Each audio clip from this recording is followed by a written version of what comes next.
for you guys. Hello, hello. So, this is the concert portion, which is kind of funny because I always feel bad like making you guys sit down at a dance weekend. But maybe what we can do is kind of make this a little bit of a presentation, get to know you, because we love you guys and we appreciate you keeping us out of Maine playing infectious dance music, which you cannot get enough of. I totally get it too. So we might do a little bit of talking and some performing. We love talking because we don't get a chance to hang out with you guys all that much because we're always up here barking at each other and instructing, hanging out with our callers.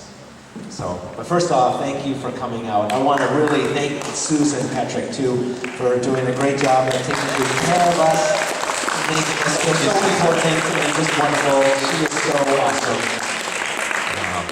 We really appreciate it. And just cut me off if I'm talking too much, please. All right, I'll cut you off. A lot of time. So I also would take this moment to do a shameless plug. If you want to do this all over again, in a couple months we're going to be playing with Lisa Greenleaf in Maine for a dance weekend that we are putting on, and we'd love to have you guys all there. We'll be there, we'll be there. You guys will be there. Maine is absolutely gorgeous. And we got some flyers out there. We've got another band, Jean Decorum, is going to be there. If you ever hear of Jean Decorum, they are phenomenal. Phenomenal. So Lisa's going to be there, we're going to be there, and if you guys come up, we'll give you a lobster on Saturday. I'll show you how to eat it and all that good stuff. So I'd love to see you there. But yeah, this is Sunday, holy smokes. Head back to Maine tomorrow. I'm a little bummed. Do you mind if I just mentioned how we got started too? I should say, because Ed and I, we met, we were playing at a contra dance, but we were both kind of contra dancing before that. I mean, we're musicians, but it was really kind of, after going dancing, I felt like I found my tribe. It was awesome. I was really intrigued with, Irish music and fiddle playing, but somehow after dancing, it was like, wow, there's something really deep and cultural and connected about all this. We were dancing for a number of years. We got, I managed to get a gig at the local college where I was at, and Ed and I kind of met jamming at that local dance, and we started a band called Wake the Neighbors, and it was a very fitting name. And we kind of put together a lot of eclectic stuff. One of the guys played didgeridoo. We had a percussionist in the band. We experimented with having a guy from Ghana, West Africa, which was very cool, but very weird at the same time because it was a whole different 60% drums, 40% us. So it's neat to kind of come at this really from an awareness of dancing in the music that we create. I feel like it's really from that perspective more than anything. What kind of works and having danced and all that, it's nice to kind of know what sort of energy we like to put out. So some of these tricks that we're doing is kind of a result of being in a 5-piece band and then condensing it down to 2 people. And it's like, well, what can we do? And I guess being close to the Quebec border, we had a lot of folks coming over from Quebec, and so I really got off on that first percussion thing. And so and Ed really wanted me to kind of create a board that didn't require a microphone. And so all of this gadgetry is really a result of trying to just plug straight into the board, but make the instruments kind of come to life in some way. Because it's... Well, I had this idea that, if you go into a recording studio, you have this ability to use all these tools to make a product. And my question was, why can't you do that live? Why can't you bring all these tools out and do this live? So what we're doing for you guys is essentially what we do in the studio to make a CD. So when we make our own recordings, we plug straight in to the recorder and just hit record. So what you hear when you listen to our album is basically us doing one take through, and of course cleaning it up a little bit because of course we've got all those fun little toys in the studio, but not much more than what we really are right out of the box. So we're... because sometimes people say, well, the electronics of it. I mean, the electronics are kind of to help overcome the shortcomings of instruments that don't create a lot of natural sound, because it really, there's something really beautiful in an acoustic instrument. And these are not acoustic instruments, but they do their job fairly well, and we get to do some other tricks with them, which are nice. The thing that I would point out is like everything is kind of started from a clean slate in terms of the performance. So you're not hearing stuff that we recorded and then we're playing back. Because a lot of times people say, well, I mean, how do you guys, sometimes I don't see you playing or whatever. And it's not terribly sophisticated, so sometimes Ed can loop parts and sometimes I can loop parts, but the two parts don't necessarily mesh together because the machines don't really talk to each other or anything like that. So we have to I have to just very, very aware if Ed creates a part and then use that as like our metronome. Do not deviate from the part. But he's become very good. I mean, luckily for you guys, we've gotten through most of our train wrecks. Back in Maine, they were very patient with us. They loved the experimentation, and then after that, we kind of took off on the road and they're like, fine, we never get to see you anymore. But he's gotten very good at starting and stopping these loops, which is actually not very easy to do. So I think maybe what we can do is we'll play for you a piece, and you probably heard it before. It's on our CD. It's the Flying Tent, but it was really kind of out of that. We haven't got a chance to play it this weekend yet, so it's neat to kind of see it build on that. And the foundation of it really was Ed kind of playing with the looper and also his delay machine. The delay kind of makes ting, ting, ting, ting, ting. Yeah, this is a delay machine I picked up one day, and I got fooling around with it. One of the tricks that I have learned from the guy named Casey Dreesen was this technique called chopping on the fiddle, and I added a delay to it, and it really came alive. And we started screwing around with it a little bit more, and then I started playing this wonderful tune that I love called "The Flying Tent" over it, and it came to life. So here's our concert version of Flying Tent.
questions at all, or? I'm so glad you found each other. Thank you. There's another instrument that we don't see that's been recorded? I'm not sure. Let's see. We have the foot percussion down here. Yeah. It's basically it's a medium density fiberboard. It's kind of a type of wood, and I got some pickups in there. So oftentimes I'm doing that, but other times Ed will lay down the rhythm on the fiddle, basically kind of a boom, boom, boom going on. So if one is going on, we don't necessarily need the other. Sometimes we do them simultaneously.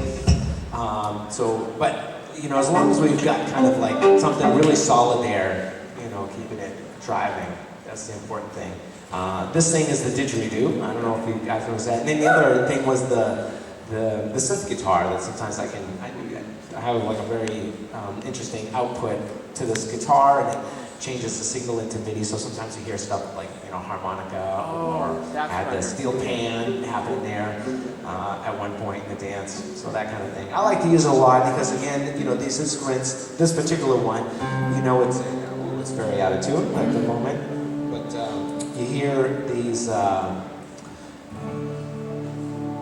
kind of interesting background sounds. You know, it kind of helps fill it out a little bit, which is kind of fun. So, while I'm tuning.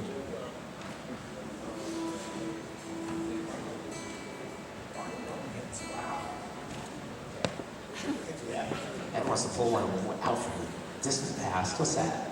Yeah, when you're laying down the loop, is it really tough to get the end? Do you have to get a real sharp cut off on the end and exactly Good question. match up the Yeah. measure? I mean, you get it after a while. It's like playing an instrument, but you know, you practice at it enough times, and you end up getting it down pretty well. You ever hit the wrong button with your toe? I did the last. You hit the wrong button, all kinds of strange things happen, and then you just kind of. What the heck am I doing? Whoops. Whoops. So anyway, but yeah, it happens a lot. Weird things happen.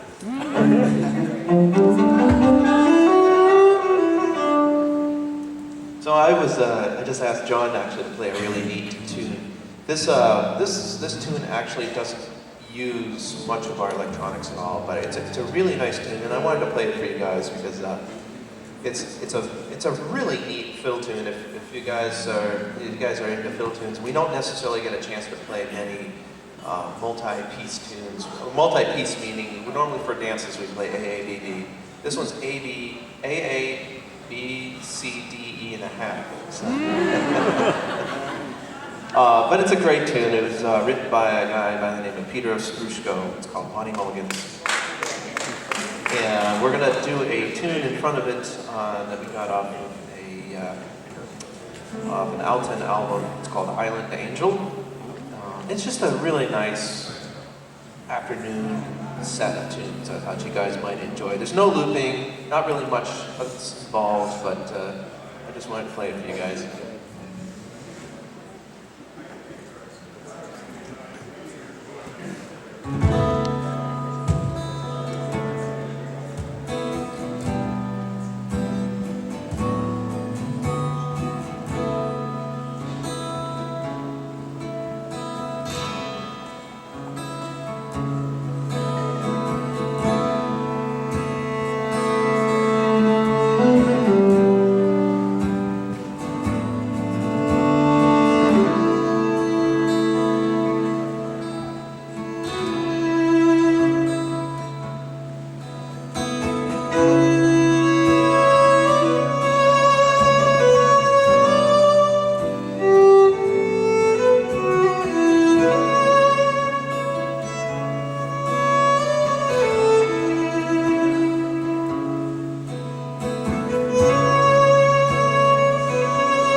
thank you all so much for coming to this dance weekend. And I thank you for all the people who kind of host us and stuff as we go out on the road. You have no idea how much that makes life easier for the musicians. So I just want to say thank you to you guys. You do a great thing for the dance community. We really, really appreciate it. So, so stick around. There's more dancing. All right?